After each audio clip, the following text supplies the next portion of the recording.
It is almost the first day of spring, and I feel like I never give spring its moment to shine in my life. I am a summer girl. I was born to be in the sun, to bask in the sun, to bathe in the sun, but I don't give enough love to spring, which is funny because I am a spring baby. I was born in April. I love the idea of spring. I love the freshness and the newness and things dying so new things can bloom. Like, I love the heartbeat of spring, but I think because of how much I love summer, I just like overlook spring. I figured this week we would just have a really cozy week celebrating springtime that's right around the corner. Just like practicing the art of slowing down, which I'm always trying to do in my life and on my YouTube, but I feel like spring is such a beautiful season to do that. We're just gonna be hanging out, we're gonna be reading, I have some fun things planned, and we are really gonna try to get into the spring spirit around here. It is so cozy already here in LA. It is in the lower mid 60s. The next 3 days are gonna be raining. It's raining right now, and it is so cozy. I cannot even express to you how beautiful and perfect the weather is. I feel like spring is a lot of flowers and cool sunshine, but it's also tons and tons of rain, which living in LA, I don't get to see a lot of. So I'm so excited. It's gonna be a rainy week here. Sadly, my husband is sick, so I figured it's raining. My husband's not feeling good. Let me make my favorite chicken noodle soup with you guys to start this video off.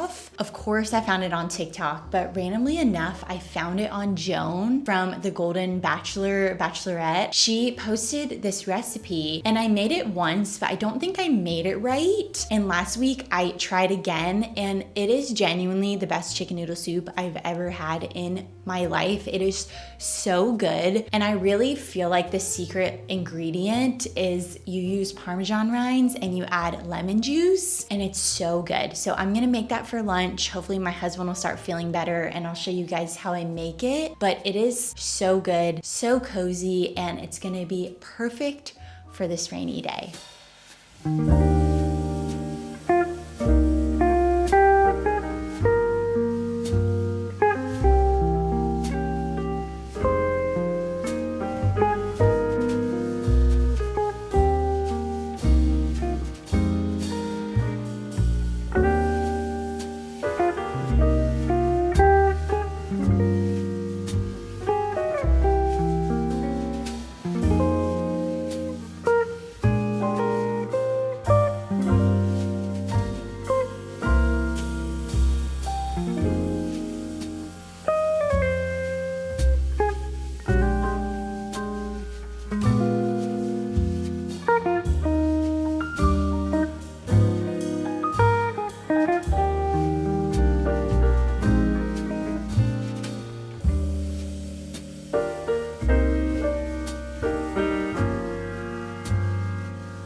boy, do I have a first impression reading update for you. It is so good and so unique and so whimsical already from the start. Go with me here for a minute, okay? Imagine you're in Tokyo wandering the streets and you stop and you see this ramen shop and you're like, I need ramen right now. You open the door and you're transported into another world. You think you're going to get ramen and you end up in this magical pawn shop. First of all, hello, amazing, sign me up. If you end up in the pawn shop, you get to exchange some of your biggest life's regrets, your biggest worries, your biggest mistakes. You get to exchange them, and in return, you receive inner peace. That's the stage that this book opens up on, and I am floored. What I'll tell you without spoiling too much, because I feel like this is a book that you should definitely go into curiously, and I think that that's the best way to go into this book, is like knowing a little bit to like kind of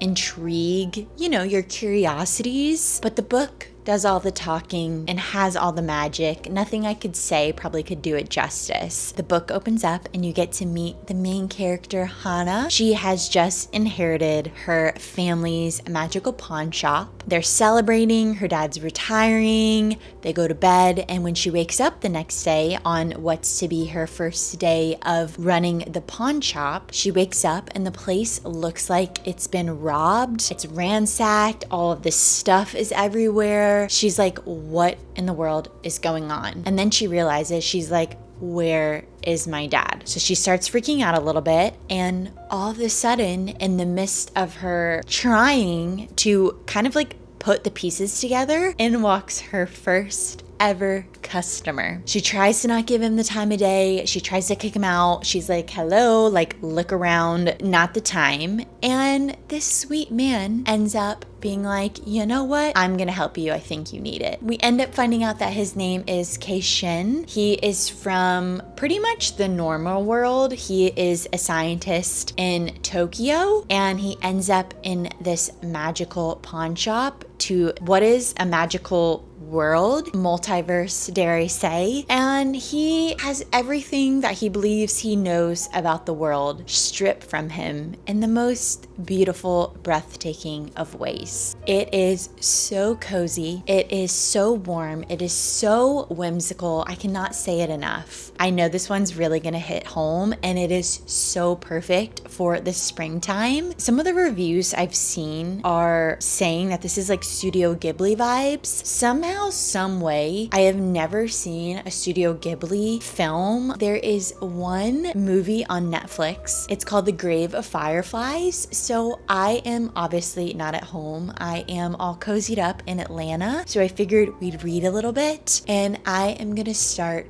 The Grave of Fireflies to just really get into the spirit of this book.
For whatever reason, I woke up this morning and I was like, we are going to the bookstore and to the thrift store. Specifically, these two places that are very near each other, and I pass them often. And every time I pass them, I'm like, I need to go in these stores. And I never do. And I don't know, I woke up this morning and I was like, today is the day we're going. Let me see if I can slide it over without making it crash. but I just packed up a bunch of books that I sold on Pango. I sold 8 of them, which is super exciting. These are some of my books that I got rid of in my kind of like New Year reset with my shopping like rules for the year. I went through my books and I got rid of a bunch. So I'm gonna go drop those off at the post office. I have been yearning to paint my bathroom. Funny enough, I turned 30. I forget every time how old I am. I turned 32 next month. And since I became a flight attendant when I was 20, I'm not exaggerating. I need to count. I'll think about it and I'll put it here. But if I had to assume, I have lived in 10 to 15 homes since I turned 20. For once in my life, I don't want to move. I love this house with my whole heart and soul. We love this place and we want to stay for quite a long time. Having said that about all the places I've lived in, I have only painted one wall. And we painted it a chalkboard wall in a really, really cool place. I lived it in Chicago, but I never paint the walls because I never stay. And also there's something like so beautiful about a white wall, but this place is really feeling like home. And I just want to give it like more character and more spark. So I want to paint a couple rooms and I'm starting small with the bathroom and I'm thinking like a brownish color. So we're gonna go to Home Depot and get a couple paint swatches. And I also want to get some flowers for the front yard. At least 6 months ago, we ripped up everything in the front yard. So we took everything out and we were like, okay, we're gonna redo this. And then we've just never redone it. So our yard is bad. I want to get some greenery or some plants out there. I don't really know what I'm doing, but we're gonna figure it out together. But for now, we're gonna go run all those fun errands that I just yapped my little hiney off about and hopefully find a couple magical new places here in LA today.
I don't know if you can tell the difference, but we did some swatches. They're both like burnty orangish vibes, but this one is a little darker and more brown, and this one is more orange. I did the swatches, it's been a day now, and every time I come in here, I look at it, and my husband too. Personally, my soul and my heart likes the more orange-ish vibe, but I don't know if you can really tell on camera, but it kind of matches this orange perfectly, but just a little bit darker. Even though this is like cream, it's still a little bit orangey. So even though this is the one I want to do, I feel like it might be a little bit too on the nose orange. So I think we're gonna go with the darker brown because it just like adds a little bit of a difference and it doesn't make it too orangey in here. I think it's so funny because you like really cannot tell. I'm also gonna be painting the ceiling because it was painted before. You can just tell there's like some splotchiness through. I'm gonna cross off a couple things that have been on my home to-do list pretty much since we moved in. I'm gonna cross a few of those off today, and it's just gonna be a lovely, beautiful spring day. We're gonna open up all the windows. We're gonna get the dust out. The house is gonna feel so good. The garden is gonna feel so good. And I'm just very excited to be a homebody today and just really get in the spring spirit.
You haven't been paying me a lick of attention, and the second the camera comes on, you want to come up in here.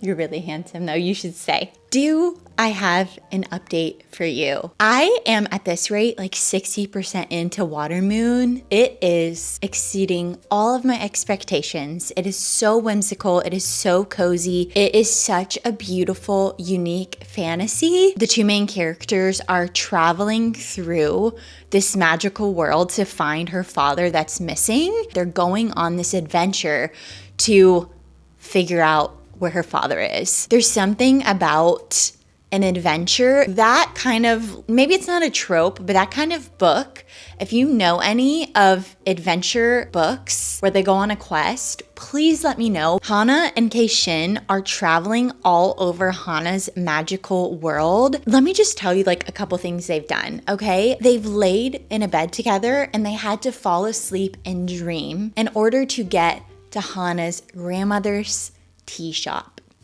It is a magical tea shop that is in a literal tree. I want to go to a tea shop in a tree so badly. A dream come true. But they lay in a bed and they have to go to sleep, and in their dreams is the only way they can access the world to where her grandmother lives. Unreal. They end up in a part of Hana's world where the whole entire town is a storybook. Think of a fairy tale or a children's book, how it's all sketched out. They're literally sketches in a black and white world. And they got there by jumping into a puddle.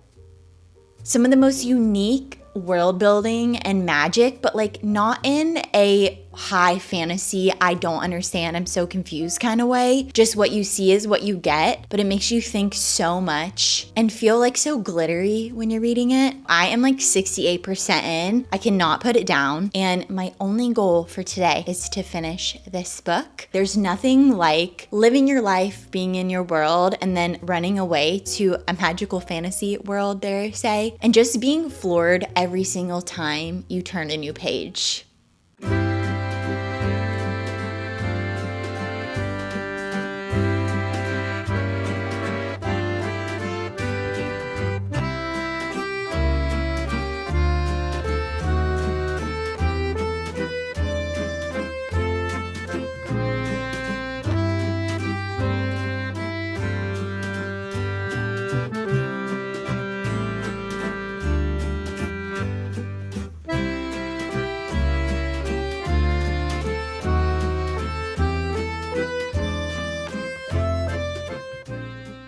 I finished Watermoon yesterday and I'm so sad about it. This book was so good up until about 70%. This book is really good vibes, but there's actually no substance. And you know, they're doing all these really cool like magical adventures and they're hopping all over the main character Hana's like magical world. It's amazing. But then it gets to a point of where you're like, okay, where is this going? And then it goes in a direction that just was a little bit confusing and didn't make much sense to me. I'm still kind of confused. This book is so unique and beautiful, and I really did have a fun time with it, probably up until the 70% mark. From there, it just kind of fell downhill. I am gonna end up rating this 3 stars. If you've been wanting to read it or if you've been eyeing this book, I think the vibes are there, but the substance just fell